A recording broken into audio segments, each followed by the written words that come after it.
Okay, folks, thanks for attending. Today in our presentation, which we have continued about 8 to 9 presentations have become, and continuation on that is Buddhism. Now, Buddhism is a very huge chapter, and usually my slides used to only run to 20 slides, but this one, this is in part one. I've got about 40 slides, so I've got to rush through this because I've got another 40 in the second part that I'll be doing after 1 or 2 weeks. But let me go through it. Now, Buddhism is one religion which basically is started from India. And here I've just made an AI presentation where now this is not a recorded stuff anywhere, but this is taken from some what do you call people who are interested in religion, theologists, who also say that the earth was populated after Noah's sons spreading across. It was divided with a lot. Shem was given the part of Asia, Japheth was given the north, and Ham was given the southern part of the world. And I did show that in my previous presentations. And basically how there is very less connection to Noah in Buddhism, but there are some what you call lost memories of Noah within the religion, which I try to bring up, and what is all about Buddhism and how different religions basically copied Buddhism, and who did Buddhism also copy? Because Buddhism itself was not the later Buddhism was also a copy of certain Greek religions.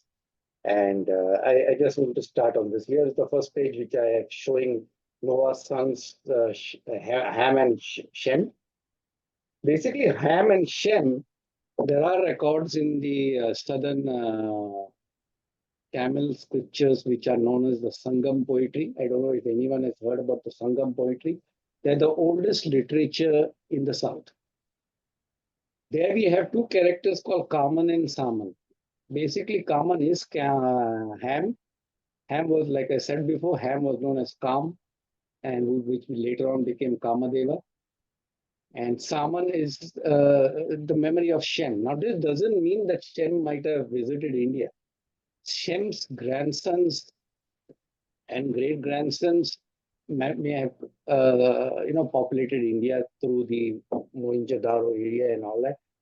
In the Bible, it does mention about Ophir, and I did cover that before. The land where Solomon got his gold was called Ophir. So we have, and then there's another Ophir's father was called Madan, and today we have that name today in India also as Madan. Those are all his grandchildren basically. And here I just show a chart where the early Buddhist society, basically they have the Shem name within them, basically in his memory, because Shem was the grandfather of all the religion which spread across to the east, basically. Even the Prajapati is basically, many historians say that that is a word which was derived from Japheth, the eldest son of Noah. Pra means father. Japati is his name. In India, languages do change. And after the Tower of Babel, God did confuse the languages, and so names did change. Noah's name also was known very differently throughout the world because of the change of language. Oh. Okay, this is just a slide. I'm just putting a disclaimer before my presentation because my presentation goes on the YouTube too. This is nothing for this one, but if anyone gets upset, this is just to protect yourself so that they don't bring down the video on YouTube.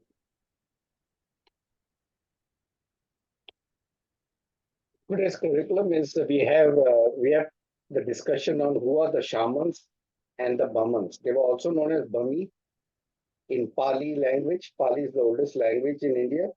If anyone tells you that Sanskrit is the oldest language, then it's wrong. The oldest language is Pali and Prakrit. Prakrit means nature. The other subject we are going to cover is the Greek writers, the earliest writers on India. Who wrote about India first? Where is the written information of India? And Alexander's travel to India. Basically, in modern day India, we know until the British came, we never knew anything about Ashoka. We never knew anything about Buddhism. Of course, there were texts of Buddhism, but we did not have any detailed knowledge. We never knew how to even read Sanskrit. It was only the British who basically discovered the Kalinga, Ashoka's pillars. They deciphered the language at that time. Even the religious people at that time did not know how to read the language. They said this is a very different language. But then they had to send it to Max Muller in Germany, who basically was a scholar, who was a professor British in Britain, and he basically did the translation of most of the things what are written in Pali and Sanskrit on the Ashoka pillars. Now that's the oldest we have in the writing is to 250 BC. That are the Ashoka pillar inscriptions.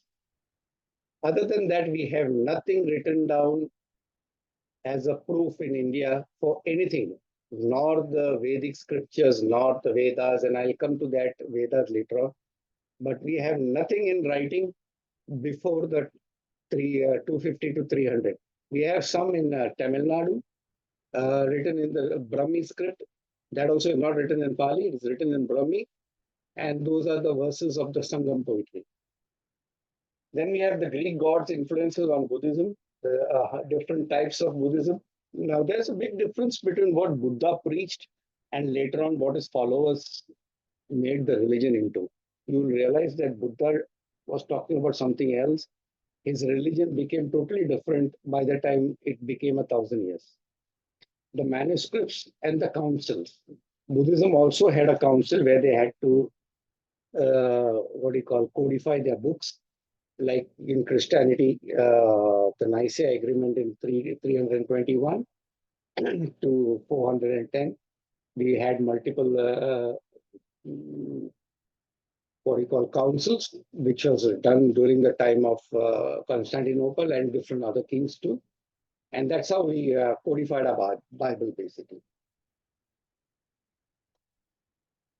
I'm just covering here the genealogy, just most might have gone through it. And there on the corner, you can see that's a very famous book, the King Solomon's Golden Ophir. Now, Ophir is no one, but on this chart, you can see he is the son of Joktan. Basically, you can see there is Joktan Ophir. And down there, I have shown basically a presentation of Ophir bringing the gold peacocks for Solomon. And Joktan was the son of Eber. Eber is the person through which we have the name Hebrew. Basically, the word Hebrew comes from Eber. So this is just, I'm showing just a chart so that people understand where Ophir is and where Shem is and all the other stuff. Here, I just wanted to show, like I said in the start, the probable connection with Buddhism we can make is to the extinct memory of the sons of Noah in the early sects of the Buddhist society. They were the shamans in memory of Shem and the Kamans, basically Bhamans. They were not called Kamans, they were called Bhamans, basically in Buddhism. But don't confuse that for the word Brahmin. The Brahmin word comes later on. Brahman is very different. The Samans were very educated people, and the Brahmans were basically a step below. They were not achieved enlightenment. That's the way it was meant. Now, how do we come to know that these words, which I'm telling you, Shaman, Brahman, basically the first Greek writer, Megasthenes, he was an ambassador to the kingdom of Chandragupta Maurya. That's around 200 to 100 BC. And he documents in his travels in India about the set of people who he met. They were not called Buddhists at that time. They were called shamans and Brahmins, basically. And he recorded all that in his book Indica. We have lost the originals of Indica. We don't have Megasthenes' book of Indica. But later on, writers like Borosius and Sithius, they did make a copy of it. So we have the copies of Borosius and Sithius, and we have that book today. It's available. It's called Indica. The Greeks gave this name Indos, and from the word Indos, the British basically made it India later on. But that is the name given to us by the Greeks, basically.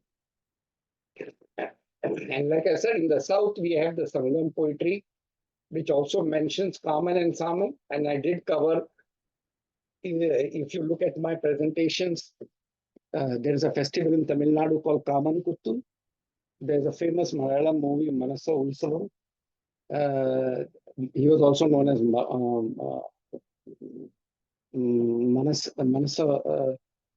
Manasavan. He was known as Manasavan. So that film was called Manasa Ulsavam. That means the festival of Manasa. He was known as various names in the south. Even today in Tamil Nadu, they have the festival of love there. Basically, he was known as the god of love. In the north, we have Prajapati, like I said. In Greek, he was known as Father Japheth or Jupiter in Rome. And the third son descended were the North people who migrated into India from upper Siberia, Uzbekistan, and the Baltic Sea area. Basically, that's the migration into India. India was if you look at a very old history of India, we all are invaders in India. The southern part of India was bought in by people from Namibia and Ethiopia. You have the African tribes getting into India, and the southern people are basically the descendants of the Ham, like I said before. If you get a chance in YouTube, there's a documentary made by a British document maker, The Story of India Part 1 and Part 2. And you will see very clearly in that how they test the DNAs of Tamil Nadu people, and it matches across in Africa, basically. So that very clearly shows us that we have come.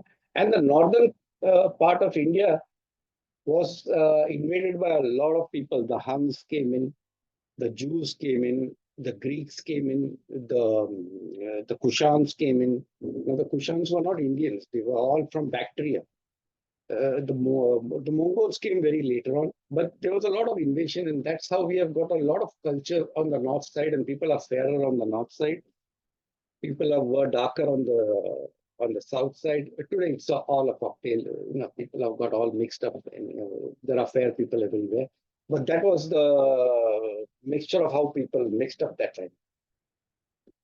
This is Egyptian hieroglyphics on the Darius. Darius was the king of Persia. This was how India was known as during Darius's time. You see the word on the top, HNDWY. That's the letter representing India, India. Basically, it's not an English word. It was written in Persian language, but that's the earliest we have of the word India. On the statue of Darius, Darius the first. That's about 500 BC. That's around the time when Buddha was born. Below that, we have two coins. Now, these coins are from the Caliphate of Abdul Malik.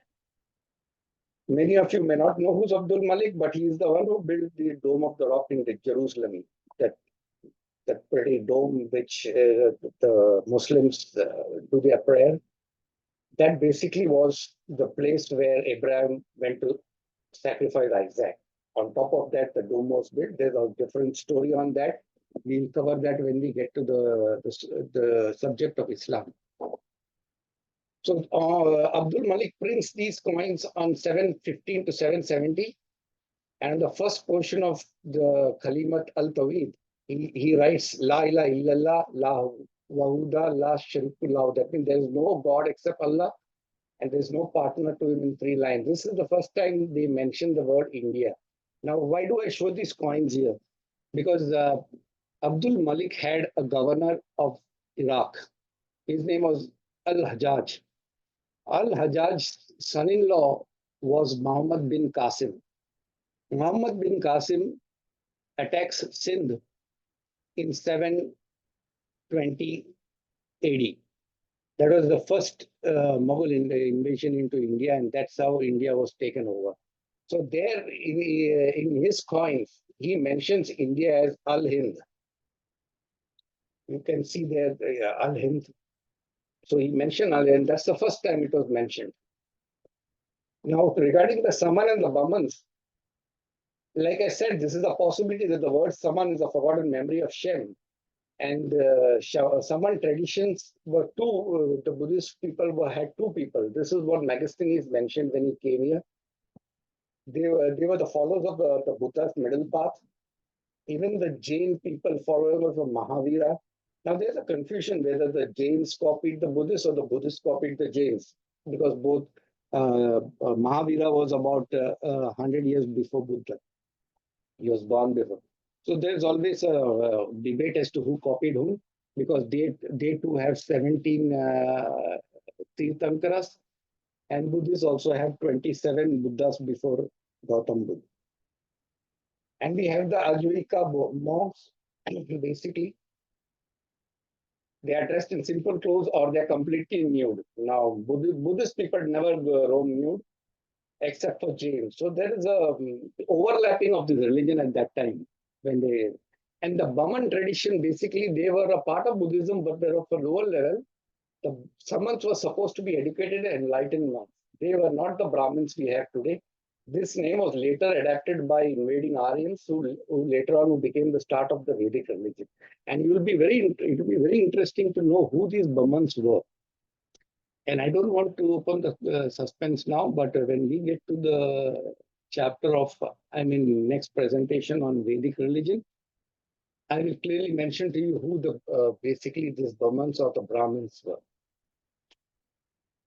The English term Buddhism currently indicates that the religion is characterized by devotion to the Buddha or the Buddhahood. Buddha is not a proper name, but a descriptive title meaning the awakened one or the enlightened one. Now, when we say Gautama Buddha, that is not his name, and I'll come shortly to that.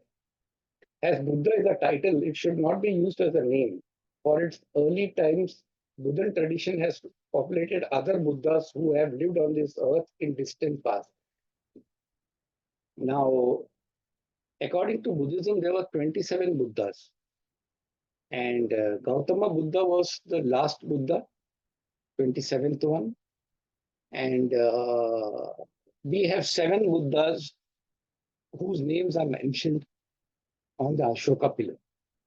And that's how we know that there were previous Buddhas. Because 7 names we have got it. But Buddhism gives all the names right to the first Buddha.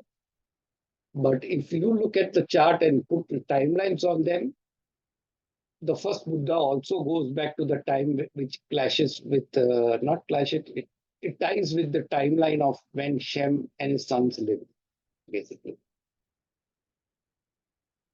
This is the hierarchy of the religion, the Buddha, the Dharma, and the Sangha. The teaching, the religion, the community. And you might have heard the words Buddham Sharanam Gacchami. That means the Buddha, the top Lord, the Dharma, that is their religion, and the Sangha is their community. Around the beginning of the Christian era, a movement which led to a new style of Buddhism known as the Mahayana, or the Great Vehicle. Buddha died around 475. Yeah, off my head, I think 475. And after his death, there was nothing recorded until the 2nd century. By the time the 2nd century came, there was all their books, all their holy books were all compiled during the 2nd century. Till that time, there was a void, basically. And between that time, a lot of things changed. Buddha was not talking of any god, because if you know, in Buddhism, there is no god. According to them, it was the Devas. Now, they have got these names Devas. Now, this is a real confusion, because when Zoroastrians call They are gods, devas. Now, devas are not real gods. They were human beings, but in a different, what do you call it? In a different environment, basically, where the humans are not there. It's a little confusing to understand. I'm not going into all the depths of their religion, but I'm just saying that how the Mahayana, because this is important to understand how Buddhism basically broke up into different religions. Buddhism, there were two ones, the Mahayana and the Theravada. This is the Theravada. And then further Mahayana split up into Vajrayana. You just keep remembering what is the Vajrayana because main Hinduism comes from this Vajrayana. Here I just give a write-up. Basically, this presentation I can distribute to anyone who knows. You don't have to go in. It just tells where Buddha was born. He was born near Nepal, Lumbini, which is today in modern day Nepal. His real name was not Gautama Buddha. In Pali, the language Pali, he is known as Sakyamuni or the Buddha. Buddha is the title, like I said, but his name is Sakyamuni. He was born in Lumbini, like I said. And Buddha spent the rest of his life teaching the principles of Buddhism, the Dhamma, the truth, until his death of 80. He died a very old man. And we'll come to that when how he died and all.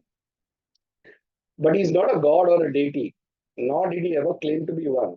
He was one who achieved enlightenment and displayed aspects of Buddhahood. For about 400 years after his death, the Buddha was not represented in a human form. Remember, they did not make any statues or anything like that. That's what I'm saying.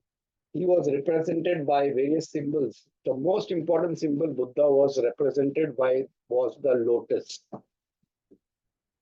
And why I emphasize on the lotus is because later on when we get to the other Vedic religions, you'll understand the importance of lotus there too,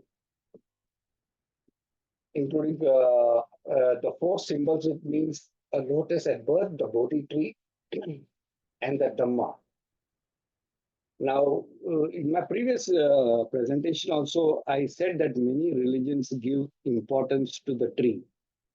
Just like in the Genesis, you have the tree of knowledge, which God gives great importance to, and tells Adam and Eve that you could eat anything from the garden, but not from the tree of knowledge.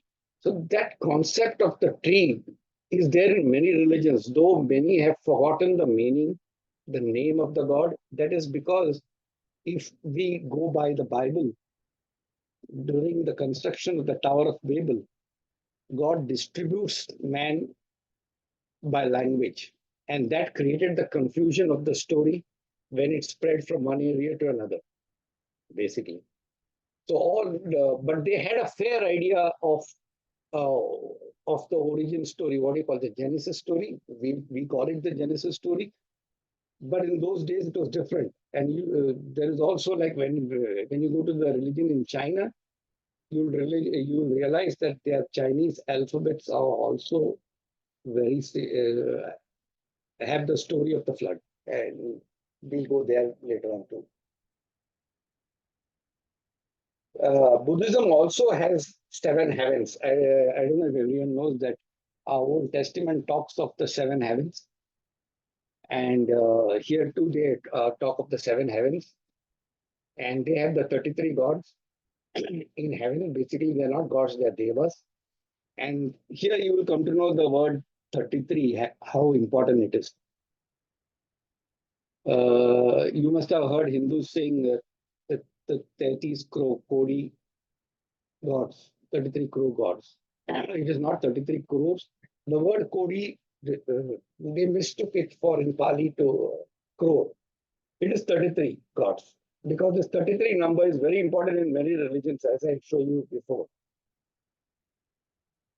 The key aspect of the number 33 in Sumerian context, you have, the Sumerians divided the sky into three parts of 11 stars each. And then when you multiply 11 into 3, you get 33 because that's how they worship the sky. That's why they give importance to 33, basically. In Buddhism, they say that the 33 gods reside in the seventh heavens, basically. In Hinduism also you have this 33 Kodi Devas. It is not actually crore. It is the 33 divine entities, which are broken up into 12 Adityas, 11 Rudras, 8 Vasus, and 2 Ashwini. Now, we don't have to go into detail. The Christians also have it. We have Jesus is believed to have lived to 33 years. The number 33 sign is a sign of God's promise that in the 33rd chapter, God promises Noah that he'll never bring, basically, is the story of the rainbow, where God says, I'll never destroy the earth again with water. That's on the chapter 33. King David also ruled Jerusalem for 33 years. The 33rd time Abraham's name is mentioned in the Bible is when Isaac, the child of promise, is also born. Now, this may be all maybe just fluke here and there, but I'm just trying to show the connection here. The Star of David is also there. It's considered a numeric representation of the Star of David. In Islam also they have it, that if you want to enter heaven, Jannat, you have to go at the age of 33. So there are some things here. Like I said, Sumerians give the importance by dividing the sky into 3 into 11 stars. Now, the first people to basically build Buddha statues were the Greeks. They were very impressed with this religion. And in my next, I'll show you ahead as to when Alexander came to India, what he did see. If you look at his statues here, if you look at Buddha, he has got a very different look. He's got a very polished look, with very curly hair, because the Greeks made this statue. These were not made by the Indians. These were made by the Greeks. And the Greeks represented Buddha the way they looked, because they had curly hairs. Their statues were very polished. These were called the Gandhara arts, basically. And they tried to portray Buddha like their Greek god Apollo, basically. There is, below is written the early Gandhara Buddha's image were based on the Greek god Apollo. And they looked very Greek in their bow style and clothing. And I'll show you some statues, photographs of some statues of Buddha where he looks like the Greek people. Here is some, I'm sorry, today I have a bad throat. But when the armies of Alexander the Great had marched and it came to the borders of India, near the Beas River in Amritsar, what we call today Amritsar, he's mentioned, it's mentioned in his travels that he's supposed to have met some people who were who were naked people, the what you call the naked priests in India. And I'll get back to that too. And these are some of the statues which are built by the Greeks, basically. If you see here on the third statue, you see that the shawl on Buddha. It's a very Greco style. On the right side, you see a naked man who's having a vajra. It's called the vajra. That is basically Hercules, the Greek god Hercules. Hercules is protecting Buddha here. And on the right side, you have Brahma standing, and here you have Indra standing. Indra is nothing but Vajra, this god. In India, later on, he becomes Indra. But the Indra is not a Hindu god. Basically, it's a Buddhist god, Deva. He was not a god. And this is the Gandhara arts. So you can clearly see Brahma here, and you have Indra here. Basically, they are both basically bowing down to Buddha. And here also you have here, what do you call, Brahma and Indra, and in the middle is this Kanishka was, I think, with Kanishka, the king Kanishka. Now, coming to this, the Mitanni Empire. The Mitanni Empire was basically near Syria. And they had different gods with them. They worshipped different gods, the wind god and all that. There were three gods which they worshipped, which was called Mitra, Mitra. Now, this we cannot directly call in English Mitra, but this is in the Syrian language. And this was on this, you can see this tablet here, cuneiform. It's on that. They had another god called Indara.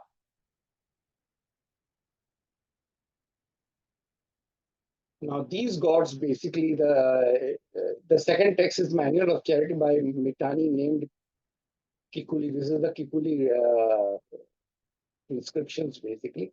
This was found in Syria. And these were the gods who the Mitannis worshipped basically. The reason I'm showing you is these gods later on became the Buddhist gods also. The, Here on top, I mentioned about Indara. The Indo-Aryans deities invoked a 14th century peace treaty between the Hittites and the Mitanni kingdom. You might have heard about the Hittites. They are mentioned in the Exodus in the Bible. Basically, Egyptians, they fight with them. Their god Indara from the Mitanni period itself. The evidence for Indara and other deities like Mitra and Varuna. Now, Varuna is also a Mitanni god. Here you can see I've got a image there of Lord Mitra in Europe. Basically, this is a European god. When I say European, it's all Mitannis and all those stuff. And on the right side, you have the Lord Mitra in the Vedas, basically. I'm just showing the statues of Buddha connecting the Egyptian gods.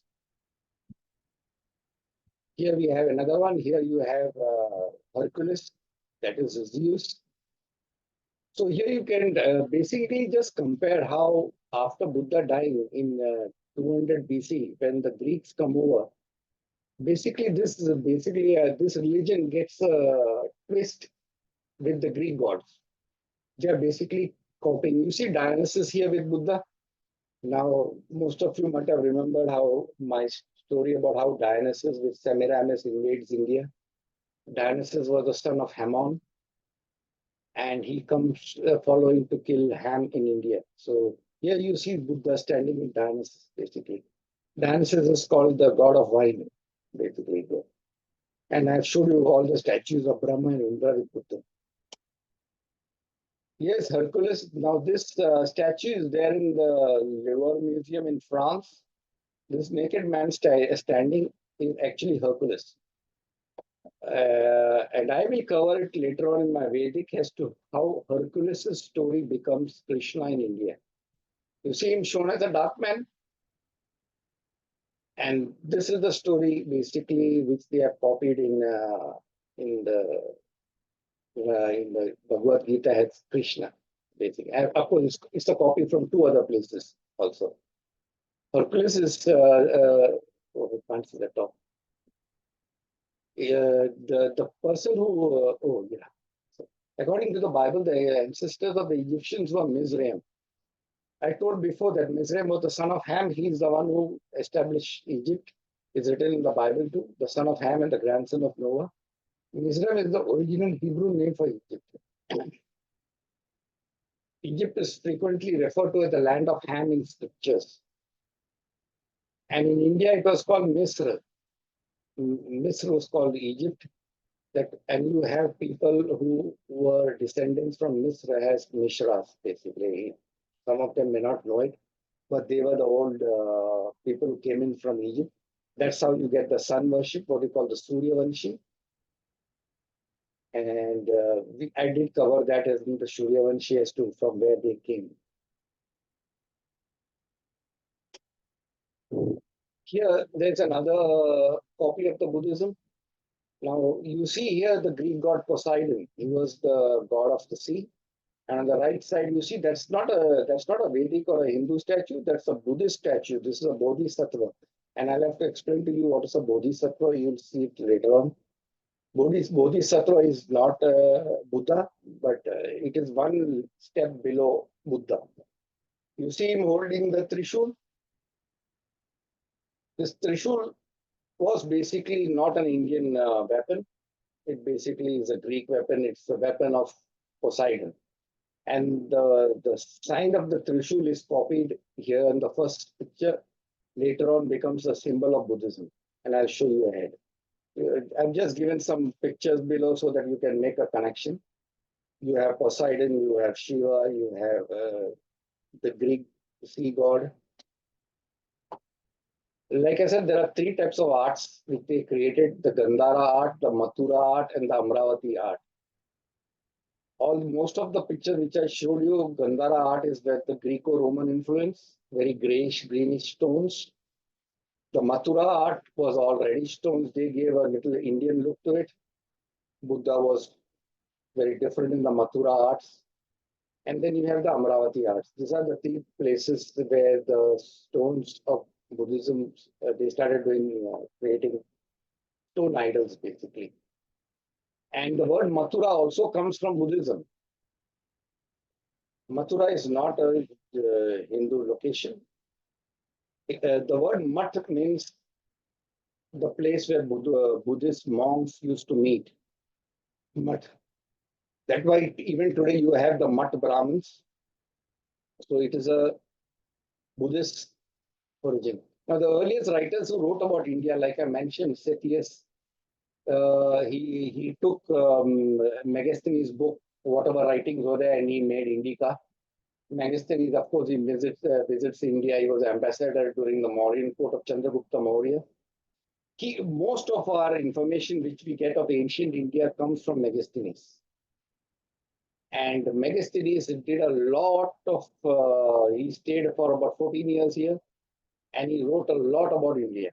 So we get a lot of information from the book of Megasthenes.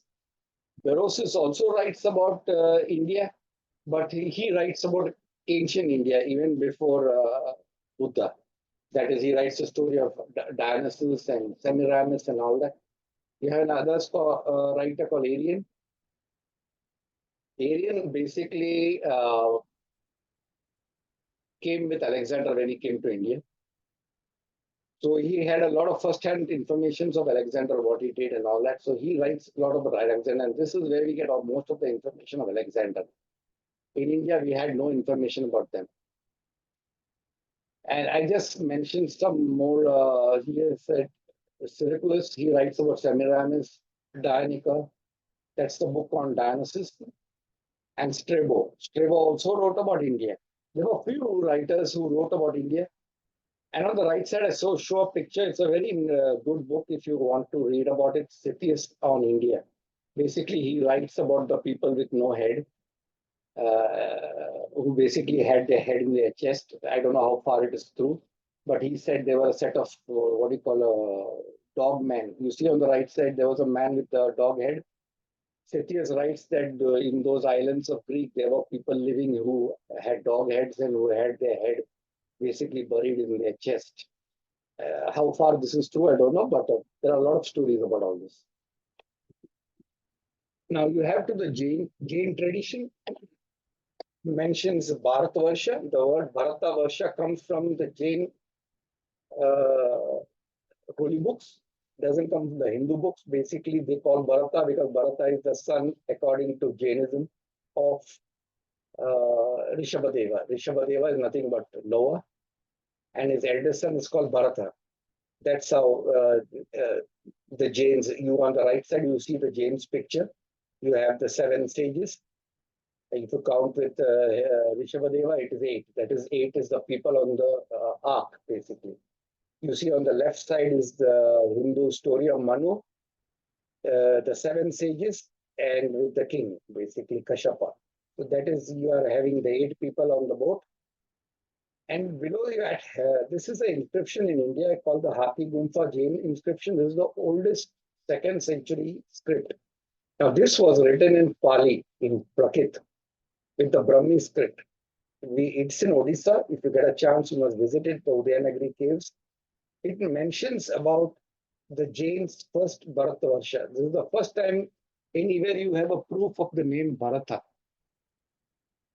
All the holy books, we cannot prove it, and I will take that subject later on. But this is the only written proof of the word Bharata, which is a Jain script written in Brahmi. and it is in modern Odisha in India today. Yeah, I just mentioned about this. The key individuals who accompanied Alexander to India, like I said, Alexander did not only travel with his army, he took a bunch of writers with him so that they could write about his achievements and all that. You know, kings always likes to boast about the achievements. And these are some of the ones. The interesting one is the last one called Calanus.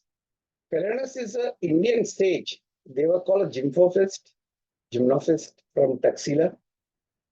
And I'll cover next as to who the gymnophist is and who they are, basically. Here I just showed a picture where Alexander is meeting the holy sage in India. Alexander mentions about his meeting with the naked monks in India. Now, who are the people who roam naked? Are the Jains, basically. Now, we don't know if the Buddhists also did that at that time. There's a very famous story of sage Calanus. This is a Greek way of calling his name, but that's the Indian name basically. Calanus was the Indian name, and they were very what do you call powerful monks. And this is what happened that he was very impressed by these monks that he took them with him on his return to Persia.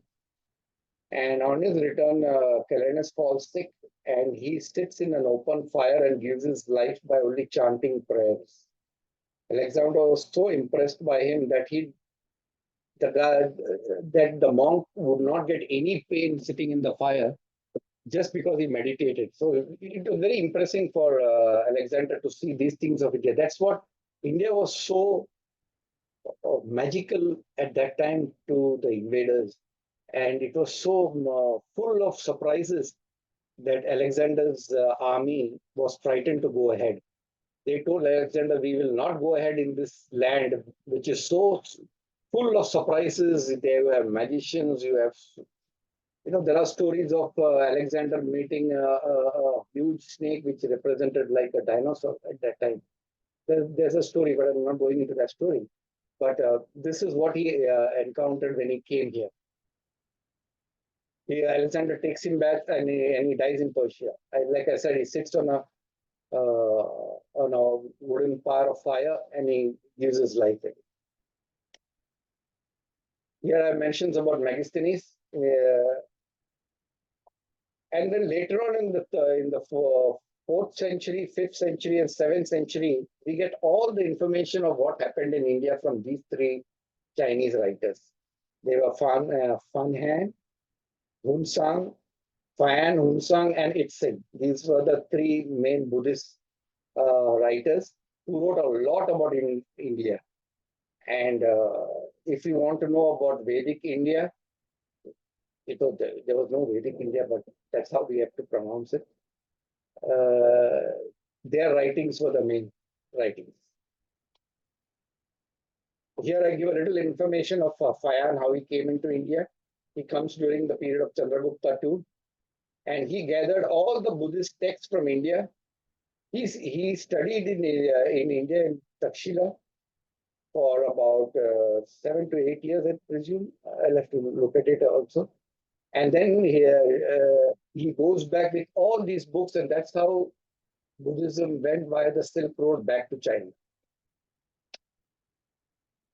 Even Hunsang, he comes in 629 AD. Now look at the timing, 629 AD. We are already in the 6th century, 7th century. He came to Nalanda University and took with him over 650 texts back to India. His work, the Great Tang records of the Western region, is a vital record of that era. He comes also via the Silk Route, via the Khyber Pass. And here you have Itzing, who comes in the 7th century. And he also gave a detailed description of the Buddhist monastery, particularly at Nalanda. Here I give a little information of Mahadevi and Gautami. It is a little important to know who Buddha's mother is. Buddha, the father was Suddhodana of the Shakya clan. And just remember this word Shakya. And I will show you later on what does Shakya means, who are the people, who are the real people of Shakya. She gave birth to Siddhartha Gautam, the Buddha in Lumbini, that is modern day Nepal today. And according to tradition, she died 7 days later. She dies in a childhood. It is his mother's sister who takes care of Buddha, basically. Gautami's foster mother, Maya's sister, she took care of the girl and the nursing the infant Siddhartha after Maya's death. Now, there's a lot of things here which I'm not going to read through, but the importance I wanted to show here is Maya Devi becomes a god in India, and I will show you how she becomes a god. These are some of the statues in the Gandhara art depicting Maya Devi giving birth. There on the side, she's giving birth to Buddha. Basically, here too, and here on the right side, there's a famous story in Buddhism of where she sees a dream of two white elephants before Buddha's birth. And this story also is a copied later on. And below that, you can see there that is Maya Devi sitting with two elephants on the right, pouring water on her. This is actually sitting on a lotus. This is the mother of Buddha, basically. But at one glance, if anyone thinks, they'll think this is a Hindu statue. It is not an Hindu statue. It's a Buddhist statue of the two elephants basically sitting and pouring water on his mother.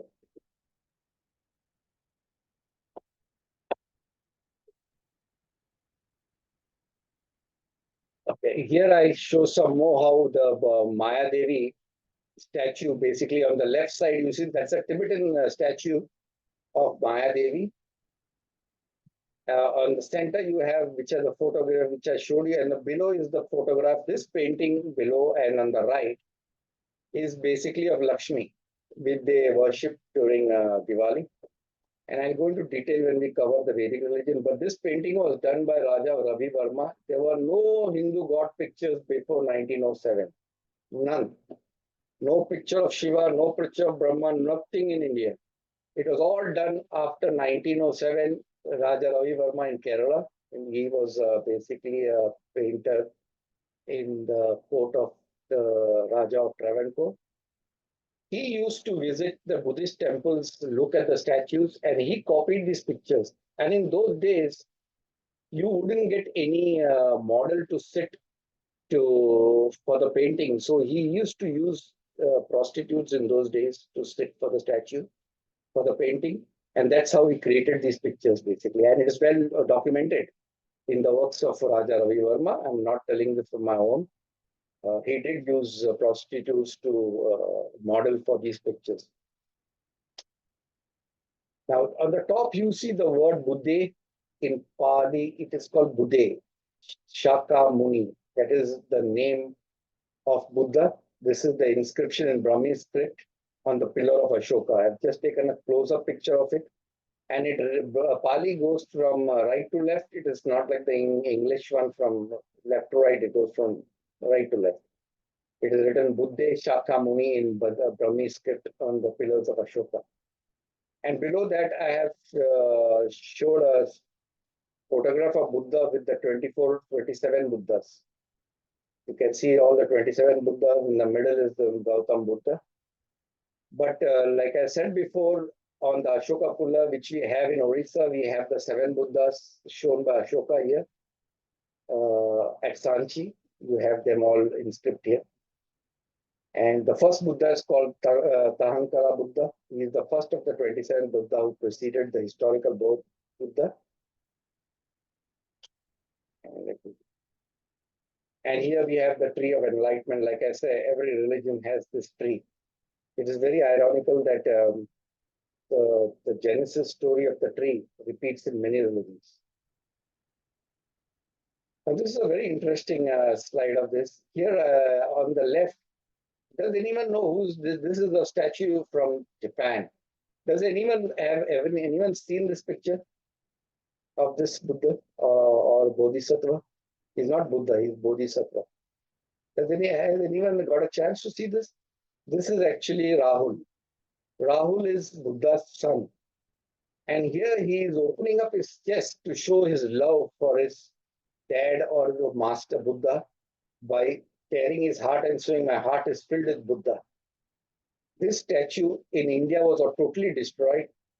The only remaining statues of Rahul are in Japan, because here you can understand the Vedic people destroyed a lot of stuff, and you'll understand that when we come to that religion. This is from Japan, where Rahul is opening up his heart and showing Buddha. And basically, I don't know if during the Renaissance period, this painting of Jesus below is done during the Renaissance period. I don't know at that time if the Renaissance painters did copy it from Buddhism. I don't know. It may be. But on the right side, you see Hanuman showing, tearing his chest and showing Sita and Rama. This is all what you call inspiration from the Buddhist statues, basically. And on the right side, I show you again Buddha, that is his mother, sitting with the child. And on the left, you see Lakshmi with Ganapati, basically. I think Lakshmi or Parvati with. So these are all basically a copy. Now, the merger of Naga worship into Buddhism, I had a whole chapter on Nagas, who were the Nagas.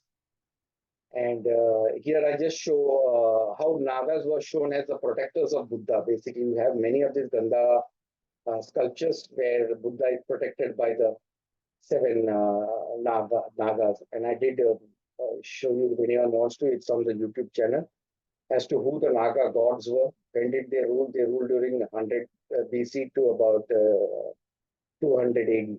So that was a period of the Naga Empire. But they were big worshippers of Buddha. And here I have the canonization of the books. The first canonization of the Buddhist Council was done in 400 BCE, held 3 months after the Buddha's passing, to recite and verify the Dhamma and the Vinaya. Basically, they had this council so that all his teachings cannot be lost. I just mentioned here when was the second council done 100 years later. The third council was done in Pataliputra during Emperor Ashoka's time. The fourth council was done in Sri Lanka, the Pali Canon, which you call the Theravada Canon. And the fourth was done during Kanishka's time. And this is a mention of the books there. Here, this is called the debate between the King Milander. He was a Greek king. He was ruling between 100 BC to 200 AD. They had what you call a debate, a discussion. It was in Sialkot, which is in modern day Pakistan. This was during the second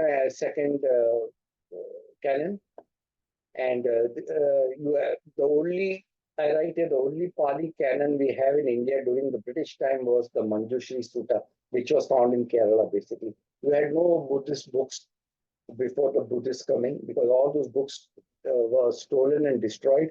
They were all in China, Tibet, Sri Lanka. It was after the British that we got these books and collected them and brought them into India. Otherwise, the only book which was surviving the destruction of the Buddhist people were the Manjushri Sutta, which was basically in Kerala. So now you can understand how Kerala also was a total, even the south was a total Buddhist worshipping place. And I'll come to that in my second presentation of what is Ayyappa and all those temples. What do you call there's a famous temple which is here. This is the three religions which broke up from the Mahayana, the Vajrayana, and the Theravada. The Vajrayana is basically full of magic spells, and they were the worshippers who did the Kali and all that. That falls under Mahayana, basically Vajrayana. This spread into Tibetan and also the west side of India. The Mahayana was the main one. And then the India also took the Theravada. Theravada had little changes. It went into the West Asia, Cambodia, and Sri Lanka and all that. Here I just show up a picture. We have Buddhism, basically how Buddhism started, and between the death of Buddha and the time of Ashoka, the whole religion basically changed when these three sects started. Here the reference I'm giving to some of the books which were written from where I've taken my information from. There's a good book, The Art of Ancient History, from Huntington. There's a Gandhara late art that's also from the American Journal of Archaeology. And these two books, basically, the information I will be showing in my second chapter only. There's a memoir of the Travancore survey, which was done between 1863. That basically writes all about Shabrimala and who's the god in Shabrimala. This is not my saying. This is the Travancore survey, what said, who's the real god in Shabrimala. And this is another book, which is the Feast of St. Thomas, how the word Ishwaran came.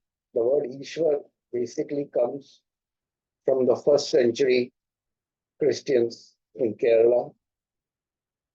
The translation is Yeshu, my God. The Christians used to call Jesus as Ishwara in the first century. And this later on, the Brahmins used that name for their Vedic gods too later on, Ishwara. This is a very good book by Rajiv Patel, Dharma Ka Pulinda. He clearly writes a lot about how Buddhism was destroyed and how the Buddhist gods were covered and they were taken over, the Jains were killed. It's a very beautiful book if you want to read. Okay, here I just end my part one because most of the other information of how Buddhism was copied, how they killed the Buddhists, how the Marathas killed. Buddhism was totally destroyed, how Nalanda was destroyed. In my second chapter, how the gods were covered and they were transfigured into Vedic gods and Hindu gods. You'll be surprised to see how these things changed here, basically. And we'll break that up later on into other subjects. But my part two will basically cover how Buddhism was brought down in India, though it started in India. It got importance in outside India, and later on, the books were brought back into India. And I think that is my today's presentation. But if we have a small discussion, if anyone wants to, is great.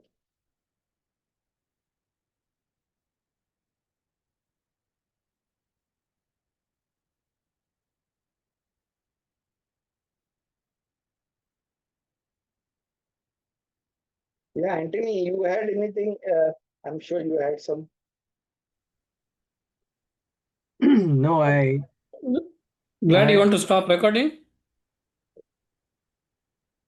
I can record the question answers is fine.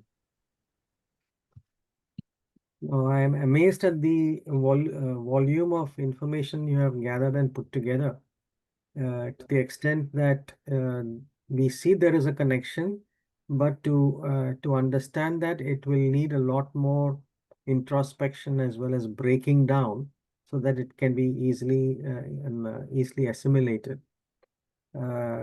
Yes, there is detailed work that has been done, but I think it is more of a historical presentation of what has happened rather than examining spirituality itself. Yeah, we come to the spirituality slowly by slowly. I'm just giving because the subject is so vast. If I talk to you that today's Brahmins were Jews, would you believe it? No, because I have to give you a full funda as to what the word means, Brahm, what is Ved. These are all words from the Hebrew words. So I just can't shoot a whole information to you before giving you the background. Yeah, I understand. Yes. Yeah, I so mean, here I'm just trying to build up the knowledge of the background. Like I know Victor told me some of the people don't like it because we are not talking about Christianity. I said, yes, we will talk of Christianity. I am saying that this is all from one single God. My purpose of doing this is that we are all confused the name of that single God with different names. We have put up stories around that same God. We do not have multiple gods. There is no multiple. Man has created religion. We are all coming from that single story of that flood, of that 8 people on that boat. We are all come from that, and we have that story of the 8 people in different cultures. We have it in Hinduism. We have it in Chinese culture. We have it in Egyptian culture. Every culture talks about the flood. In my first presentation of the flood, I showed even scientific proofs of the flood. So this is true that something happened, and we are all come out from it.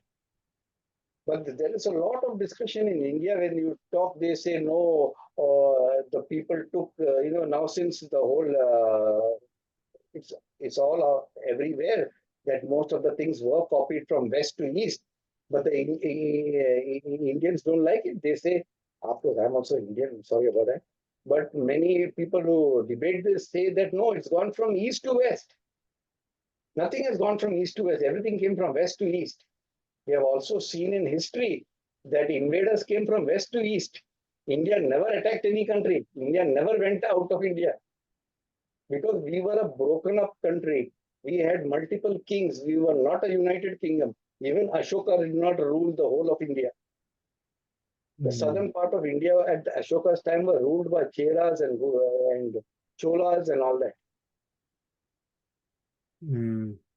No, I should admit it's very enlightening to see the plethora of information that has been compiled together and the comparison that has been made from each century up till now, and giving a link. It's like the tip of an iceberg, and there is still plenty for us to understand and dive deep into. That's what I gather from the 1 hour presentation that you gave, and very exhaustively done.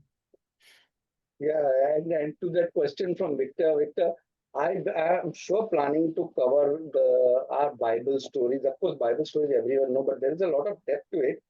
But once I want to give a little what do you call understanding of how every religion basically ties to the same story, and then they will be able to understand the other biblical stories. Because if I get it, like how many of us know in Jewish the body of Christ, what it is called as? Shir Koma is the name. Now, we don't all need to know it's what is Shir Koma, but the Jews have a whole, though they don't believe in Jesus, they have a whole, the rabbinical Jews have a whole history on Shir Koma, the body of Christ. But that is so complex that even the priests and what do you call, from the church, they'll get confused. I have debated with some priests, they'd never heard about the Shir Koma. So there is a lot of depth into all this. Recently I was reading something about the curse of what do you call it, the mark of Cain. What is the literal meaning of the mark of Cain? Does that God really puts a mark on him?